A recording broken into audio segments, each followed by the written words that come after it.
Welcome back to the Working Out the Inside podcast. I'm your host, Andrew Nargawala of Advanced Psychotherapy and Healing Associates in Cresskill, New Jersey. Today, episode 14, The Psychology of Suicide and the Path of Hope and Healing. This topic brings together many of the issues we've looked at previously and the ultimate consequences of not getting help or not being able to get help. Some of the questions we're going to examine. Why do people, especially young people, even consider taking their own lives? Can we predict who will try? What are the signs we can see in a loved one or ourselves? What is the best way to try to help and support someone who has contemplated or attempted suicide? What are some of the myths that still persist about suicide? Many people are surprised to learn that suicide is the second leading cause of death in 15 to 19-year-olds in our country. And suicide ranks 10th overall in causes of death in America. We're actually going against the trend. Even in countries that have high suicide rates, the rates are going down, but not here. And the rate is higher in rural America than in urban America. I've treated countless adolescents and adults for all forms of suicidal ideation, such as passive, active, and actual attempts. I still remember when I was a first-year intern at a shelter for adolescents, a speaker came from the local psychiatric emergency service, the people who dealt every day, all day, with possibly suicidal individuals. The worker told of being called to a scene to interview someone who had expressed suicidal ideation or ideas, but denied any plan or intent when the worker interviewed her. The person was very convincing, seemed lucid and in control, and the worker and her partner left. Later that day, they heard that the person had killed herself after their meeting. I thought, if these seasoned professionals couldn't tell for sure, how would I ever know? And that was really the point that they were making. They had no reason to believe the person would act in that moment. That's why we try to err on the side of caution in these instances, but not everyone is actively suicidal who has the thoughts, the ideation. And no one can tell 100% for sure what is in that person's mind at the time. Some myths about suicide. First, you have to have a plan to kill yourself in order to be sent to the hospital for an evaluation. Even a lot of therapists believe this, but it's not true. Yes, if someone has a definite plan, that's going to get them an immediate evaluation. But for example, I once was helping a clinician assess her client for possible suicidality, and he was unresponsive to her questions, asking for assurance that he wouldn't hurt himself. She also said he seemed particularly depressed, despondent that night, like she had never seen him before, and he had previously been diagnosed as bipolar. So she erred on the side of caution and sent him for an evaluation at the hospital, and I very much agreed with her. This brings us to another myth. Sending someone to the hospital is a waste of time because they can't do any meaningful treatment there. The first goal is to keep someone safe. A hospital isn't perfectly safe, of course, but it's a lot safer than that person being alone at home or having family members try to supervise him or her during a crisis time. And if needed, medication can be started or adjusted in the safety and supervision of the hospital. It's only the start of treatment, but safety first. Safety is not a therapy issue. It trumps any therapy issues. If someone is violent or out of control or presently trying to hurt themselves or someone else, those issues have to be addressed first before any meaningful or effective psychotherapy can continue. Another myth is that suicidal people always look despondent and are outwardly withdrawn. As I mentioned in another episode of the podcast, the most suicidal client I ever had was also the most cheery. I never would have known that she thought about killing herself every minute had she not told me. Previously, we also talked about the young woman in Massachusetts who had jumped off an overpass there to kill herself. She was outwardly very successful and, according to her parents, seemingly happy. But in her private notebook, she detailed a deep and pervasive self-hatred, a complete lack of peace, except when she let out her feelings in the notebook itself. Another myth is that if you talk about suicide with someone, it increases their risk of attempting it. First of all, if you're uncomfortable with speaking to someone about your concerns for them, then absolutely direct them to a professional or a suicide hotline. There are many professionals, many therapists even, who are uncomfortable discussing suicidal ideation with someone, and it's quite understandable. But if someone is disclosing these kind of feelings to you, your responding to them won't increase the likelihood of them acting on those feelings. Suicide is multi-layered with multiple causes. We often don't realize how many factors have been weighing on a person for a long time until they find the pain unbearable and they act out in some way. And someone who's determined to kill himself or herself will find a way to do it no matter what anyone says or does. One has to realize that you cannot control what someone else does. You might be a considerable comfort to the person who's in pain, or you might not, but that person will ultimately decide what's going to happen to them. There's rarely one cause for someone to take his or her own life. Depression is a common component. Studies show that depression makes us believe that we have fewer choices than we actually have. So while we may see the infinite hope in someone having many options in the future, that person may truly believe the opposite. This is why even children can believe their families would be better off without them. Depression can also be incredibly painful, and people can begin to doubt anything will stop the pain. I've worked with parents who deny their children medication, for example, and refuse to believe their kids are even depressed, much less suicidal, while the child is saying he or she wants very much to try medication and any other therapy or treatment that's available. Denial in psychology is not just not knowing, it's knowing and not allowing yourself to know. In other words, the information is there. It's under the surface. But you refuse to access it, whether consciously or unconsciously. Denial can be unconscious as well. Often parents feel it will be a judgment on them if their child is depressed or suicidal, or they just don't want to accept that someone they love could be in such pain, or they worry about the effects of the medication. I very much understand the concern about medication, but untreated depression has considerable risks and side effects itself on the mind and the body. The same parents wouldn't hesitate to get their children medication for strictly physical illnesses, such as diabetes, and we again see the stigma that mental health issues carry in our culture. Other times, loved ones will dismiss the attempt or ideation as a plea for attention. And it's true that sometimes people will seem to provide a way to be stopped, such as knowing they'll be checked on.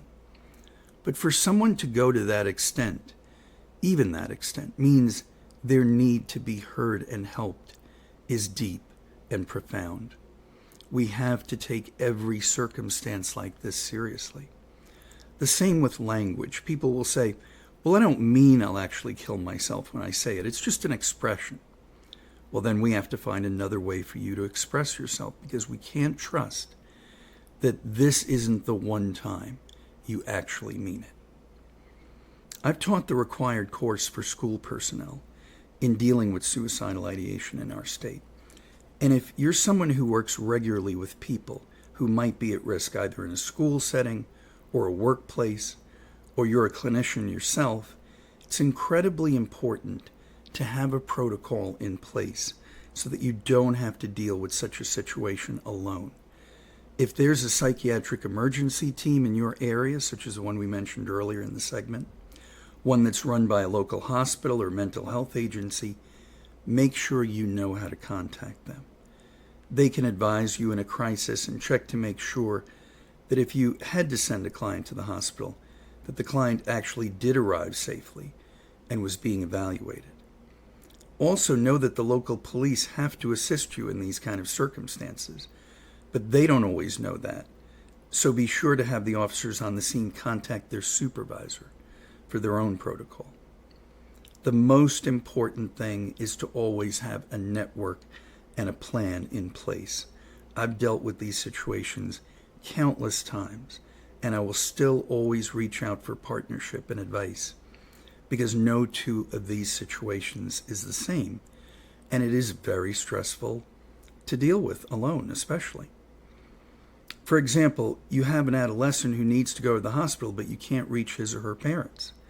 The local Children and Family Services organization can help with this, going to the home to contact the parents while you stay with the young person. Rule number 1, don't go it alone. Even in solo private practice, you can have a mechanism in place for what to do if a client is suicidal. How do we deal with despondency and disconnection in psychotherapy? Medication can bring some relief for the symptoms and allow the therapy to progress without causing even more pain. In other words, you can do surgery without the anesthesia, and the anesthesia is not what actually cures, but it helps the work go on, and that's the role for medication regarding psychotherapy. You can do therapy without it, but it can help someone who is finally facing the roots of their own pain. At the core of that trauma, that emotional wounding, is very often extremely low self-esteem. When you are working with a suicidal child, for example, they don't have a long resume, and pointing to their accomplishments is not a good way to go in any event. We have to unearth and reinforce their positive qualities, who they are, not just what they do. And this is the same for adult clients as well. As loved ones of someone who is suffering, we can take a similar approach, reminding the person that he or she has worth and value aside from anything they achieve, and that their presence in our lives is precious and vital in itself. As we've said before, depression can make us feel we have fewer choices in life than we actually have. And when that's combined with very negative self-judgment, hopelessness can result. In therapy, we encourage the person to change the tapes in their head, the constant negative self-talk. Very often people start out not being able to say one good thing about themselves. But if you ask them to talk about someone else, they can say countless positive things about that person. When they can start to see even one good quality in themselves, we can build on and reinforce that. It's also important for that person to end abusive relationships, whether at home or at work, with friends or family. Without a strong, healthy sense of self, the negative words and behavior of others cut right through to the core and can be incredibly damaging. In place of that, the person can start to build a professional and personal support system that surrounds them with encouragement. This is not in the form of fake happy talk. Most of us can see clearly what others truly have to offer, even when we have trouble seeing it in ourselves. Once someone sees that they have intrinsic value, apart from any role they play in life, they can take the pressure off of having to be perfect or having to overachieve or of others' expectations, and put those aside, focusing instead on valuing themselves and their healthy relationships. If you see someone who's over-focused on external achievement and constantly unhappy with themselves, you can encourage them in a loving and respectful way to reach out for professional help. Just because someone is meeting their external goals And being successful in a conventional way does not mean he or she is happy. There are other things we can do on a macro level to help. For example, we know that access to firearms is a good predictor of whether someone will be successful in a suicide attempt. The assessment in our state now requires clinicians to ask about such access. And while that can be problematic, the underlying point is important. Access to guns is extremely dangerous for someone with suicidal ideation. Access on demand to treatment is at the other end of the scale, extremely helpful. Unlike every other developed nation on the planet, we do not have true universal health insurance coverage for every citizen. The good news is that we know more about how to help people than we've ever known before. The bad news is that so many people can't afford care. Even with insurance, many people face high deductibles, co-pays, and uncovered services. If someone is abusing alcohol or other drugs, their risk for succeeding in an attempt goes way up. We often see in the news families who say that their loved one did not mean to kill himself or herself. They accidentally overdosed. The truth is, no one is ever going to know, because someone in that state is going to lose track of what's happening and can cross that line all too easily, whether intentionally or not. We need treatment on demand that is paid for. That is the standard in every other developed nation. And I know we have listeners, thankfully, all over the world who have that. It's not some dream or pie in the sky. It exists. However, imperfectly in any system, it's a lot better than what we have now. And it's something we have to advocate for with our leaders. To be the loved one of someone who has taken his or her own life is one of the deepest woundings. People often question and blame themselves, saying, I should have known, I could have stopped him, and so forth. As we've seen earlier, if even seasoned professionals can't always tell, how could you have? And when people see their worlds contract into a place of hopelessness, when they are consumed with self-hatred, when they harm themselves with dangerous behavior, they are in a very separate place from us. The most extreme isolation is to be at war with oneself. Someone who is bound and determined to harm himself or herself will do it, no matter how we try to help. We try to rekindle whatever small ember of hope is left, but they may be too far distanced to take in anything positive. You must learn with help and support to stop blaming yourself and to instead lead a full life that pays daily tribute to the person you lost. In their healthier times, they would have wanted us to be happy and to celebrate the connection we once had. If they were bitter and abusive towards us, then they don't deserve to continue to have that hold over us, even from the grave. I hope this brief outline, and there's so much with any of the topics we do, that we can break down, and I invite your suggestions of what aspects you want to hear focused on. We have to remove the stigma, the taboo, about discussing these kind of issues, and that's what this podcast is devoted to do, to play its small part. I welcome your comments and suggestions, either on the various platforms where you can subscribe and comment, and I hope you do, or you can email me at amn91459@nyu.edu. That's amn91459@nyu.edu. Thanks so much for listening, especially this very difficult, challenging topic.